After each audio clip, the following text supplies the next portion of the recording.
Yetim səhər-səhər dursun bilən gərnəşisiz.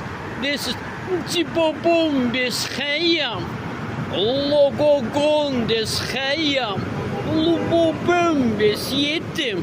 Yəni, baxsınız, belə görsünüz, yaxşı oğlanlar var, deyirsiniz, yetimlər, sizin sabahınız xeyir olsun, yetimlər, cibobum bez yetim, logogon des yetim. Gördün ki, arvad evdə səni əsəbləşdirir, arvad.